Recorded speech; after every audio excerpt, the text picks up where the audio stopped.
뭐 이 문제를 간단하게 설명하는 거야. 그렇게 어렵지 않아요. 그냥 2의 세제곱근 중 실수인 거면 세제곱근 2 이렇게 쓰면 되는 거고, 16의 6제곱근 중에서 양수인 것은 그냥 6제곱근 16이에요. 그지? 그럼 얘가 이제 2의 4승이니까 이게 2의 4승의 6분의 4승이죠. 얘는 이제 분모로 가면 되니까. 그럼 3분의 2승인 거고, 사실상 뭐냐면 세제곱근 제곱 이렇게 보면 됩니다. 그죠? 자, 그런 상태에서 A는 제곱을 하고요. B는 5승을 해달래. 그래서 이제 마무리를 하는 거거든. 그럼 얘는 이제 2의 3분의 1의 2승이니까 결국 2의 3분의 2승인 거고, 얘는 2의 3분의 2승에 5를 곱하는 거니까 여기가 10이고, 이거 두 개 곱하는 거니까 지수법칙으로 이렇게 되면서 2의 4승이 16이다 이렇게 되는 거거든. 근데 우리가 수학을 어느 정도 하게 되면 이런 풀이를 쓰는 거예요. 근데 해설을 본다는 것은, 내가 해설이 필요하다는 것은 이 정도의 이해도가 없는 상태로 보는 거잖아. 그지? 그래서 이런 한 문제를 풀 때도 엄청 자세하게 파고 들어가서 봐야 돼요. 그래서 처음에는 성적이 정말, 실력이 정말 더디 오르는 것처럼 느껴져. 그게 정상이야. 이걸 어설프게 따라해서 그냥 뭐 2의 제곱 중 실수인 것은 A라고 하는데 그게 세제곱근 2 뭐 이렇게 쓰는 게 잘 모르긴 하겠지만 뭐 맞는 말이니까 넘어가고, 이런 식으로 공부하면 안 된다고. 자, 그럼 이걸 어떻게 접근을 해야 되냐면, 자, 무엇의 세제곱근, 무엇의 6제곱근에 대한 그 표현 자체를 정확하게 이해해야 돼요. 이게 뭐냐면 얘는 근이야. 얘도 근이야. 우리가 흔히 근이라고 하면 예를 들어서 ax제곱 bx c 이렇게 있어서 2차 방정식이 있다라고 치면은 이 방정식을 만족시키는, 즉 이 좌변이 정말 0이 되게끔 하는 x의 값들을 근이라고 하는 거잖아요. 혹은 해라고 하는 거잖아. 마찬가지로 이 세제곱근 6제곱근도 이러한 방정식 형태를 만족시키는 근이에요. 그럼 어떤 근이냐? 세제곱근이라는 것은 세제곱을 했을 때 2가 되는 애. 6제곱근은 6제곱을 했을 때 얘가 되는 애를 말하는 거야. 이 방정식을 만족시키는 근을 얘기하는 거예요. 그럼 당연히 얘는 최고차항이 3차인 3차 방정식이기 때문에 근이 몇 개 존재할 수 있어요? 근이 3개 존재할 수 있어. 최대. 그죠? 근데 이 3개의 근이 꼭 다 실수이라는 보장은 없다는 거야. 그죠? 그래서 우리가 3참수의 그래프를 그릴 수 있다라고 친다면, x의 3승 그래프를 그릴 수 있다라고 친다면 이제 이렇게 그리죠. 이렇게 그리면서 요게 이제 2를 만족시키는 x 값이니까 이 x 값이 세제곱근 2 이렇게 하나 나온다는 거야. 그죠? 그게 바로 여기서 말하고 있는 2의 세제곱근 중 실수인 거예요. 그러면 의문이 생기잖아? 원래는 근이 3개여야 되거든? 근데 근이 하나밖에 안 나왔지? 그럼 나머지 근이 어디 간 거야? 나머지 근은 허근이 된 거예요.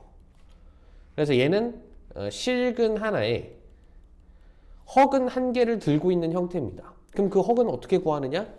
이 방정식을 푸는 거죠. x 3승 마이너스 2는 0 하고 여기에서 이제 곱셈 공식을 쓰는 거예요. 그럼 여기 x 마이너스 세제곱근 2 하고 나서 이 뒤에 x제곱 해가지고 이렇게 인수분해가 되잖아. 그럼 이 2차 방정식에도 근이 있을 거 아니에요. 그죠? 근데 이 2차 방정식에 근이 없는 거지. 근이 없다라는 것은 우리가 고등수학 할 때도 배우지만 곧 뭐라고 바꿔 쓸 수도 있냐면 두 허근이 존재한다라고 얘기할 수 있다는 거야. 알겠죠? 이게 다 머릿속에서 자연스럽게 진행될 수 있을 때 비로소 2의 세제곱근 중 실수라고 했을 때 이걸 아주 자연스럽게 세제곱근 2를 말하는 거구나 라고 바꿔 쓸 수 있다는 거예요. 알겠죠? 그 이 찰나의 순간에 이게 머릿속에서 얘네들이 촥 전개되면서 당연히 세제곱근 2밖에 없지. 실수는. 실근은. 그죠? 이렇게 진행되는 거라고. 그럼 6제곱근이 16인 건 어떻게 생각하는 걸까? 똑같은 관점에서 세제곱근이 이렇게 된다라는 관점에서 보면 6제곱근의 그래프는 y는 x제곱, y는 x의 4제곱, y는 x의 6제곱 다 그래프의 형태가 어떻게 생겼냐면 다 이렇게 생겼어요. 2차함수 그래프처럼. 근데 이게 좁아지는 것 뿐이지 점점 차수가 높아질수록 좁아지는 것 뿐이지 y는 x제곱, 4제곱, 6제곱 이 그래프 다 똑같이 생겼습니다. 그럼 이렇게 생겼다라는 거고 이게 뭐를 만족시키는? 16을 만족시키는. 그럼 이걸 16을 만족시키는 근이 2개가 있겠죠. 실근이. 나머지 4개는 허근이겠지. 그죠? 아까 했던 것처럼 이렇게 넘겨서 이제 인수분해하면 됩니다. 그러면 얘는 6제곱근 16 이렇게 되고 음수 쪽에는 정반대, 대칭성을 띠니까 정반대의 숫자를 써주면 되는 거죠. 부호상. 그치? 그러면 이제 요 관점도 한번 봐야죠. 요 관점. 자, 요 관점을 한번 봐보면 x 6승을 이렇게 넘기면 이제 합차꼴로 볼 수 있거든. 그죠? 얘는 4의 제곱. 얘는 y의 제곱에 3승의 제곱으로 본다면 그럼 y 3승 더하기 4. y 3승 빼기 4 이렇게 되겠죠. 그지? 그러면 여기랑 여기에서 이렇게 근이 하나씩 나오는 거예요. 얘를 만족시키는 근은 아까 여기서 했던 것처럼 y가 세제곱근 4 이렇게 되는 형태로 나오는 거고 여기서는 어떻게 나오겠어요? 여기서는 요 그래프를 이제 재활용을 해보면 이게 이제 y는 y의 3승이라는 그래프라고 친다면 얘가 이제 마이너스 4가 되면 되는 거잖아요. 그죠? 그러니까 마이너스 4를 만족시키는 구간. 그러면 마이너스 세제곱근 4다. 이렇게 결론이 나면서 이렇게 될 수 있는 게 하나가 더 있는 거죠. 음수로. 근데 그 중에서 양수인 것을 물어봤으니까, 그죠? 실근이냐 허근이냐 이런 걸 물어본 게 아니라 양수냐 음수냐를 물어본 거죠. 당연히 양수 음수 근이 2개가 나오니까. 그래서 양수인 세제곱근 4를 물어봤다. 그죠? 이렇게 6제곱근 16이라고 보는 게 더 맞겠죠. 그지? 그래서 이게 지금 2의 세제곱근 중 어떤 컨디션을 주고 세제곱근 2를 찾으라고 한 거고요. 얘를 한글로 표현하면 얘는 세제곱근입니다.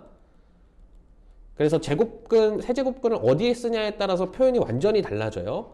2의 세제곱근은 곱해서 3번 곱해서 2가 되는 모든 숫자를 얘기하는 거고 세제곱근 2는 이 3루트 2 그러니까 이거 3루트 2라고 읽으면 안 되죠. 그러니까 세제곱근 2라고 읽어야 되는데 요 세제곱근 2 요 형태만 얘기합니다. 플러스.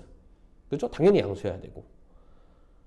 뭐 이게 만약에 음수면 어떻게 읽으면 돼? 마이너스 세제곱근이 이렇게 읽으면 되죠. 그지? 이것도 마찬가지로 16의 6제곱근 중에서 단서를 달아서 컨디션을 달아서 지금은 뭘 찾으라고 한 거냐면 결국 6제곱근 16을 찾으라고 한 거예요. 그지? 그러니까 사실 약간 문제의 구성으로서 좀 부족한 거지. 왜냐면 그냥 헷갈릴 수도 있는 그 여지를 전혀 남기지 않았죠. 그냥 2의 세제곱근을 세제곱근 2로 이제 착각해서 풀고 16의 6제곱근을 6제곱근 16으로 착각해서 풀어도 맞추는 문제잖아요. 그지? 그럼 공부를 한 사람 입장에선 굉장히 억울한 문제여야지 이런 게. 그죠? 그러니까 본인이 그런 데에서 이득을 보는 사람이 아니라 억울한 사람이 돼야 돼. 점점. 계속 공부하면 공부할수록. 알겠죠? 그지? 그래서 이 짧은 문제, 이 아무것도 아닌 것 같은 문제에도 공부할 게 엄청 많습니다. 그러니까 다 이해하고 넘어가야 돼. 알겠죠? 그래서 수학 공부는 중학교 3학년 이후부터는 고등학교 1학년 수학부터는 무조건 이해가 먼저입니다. 내가 이해를 하고 명확하게 남한테 설명할 수 있을 정도로 정확하게 알고 있어야. 그래야지 공부한 거예요. 아시겠죠?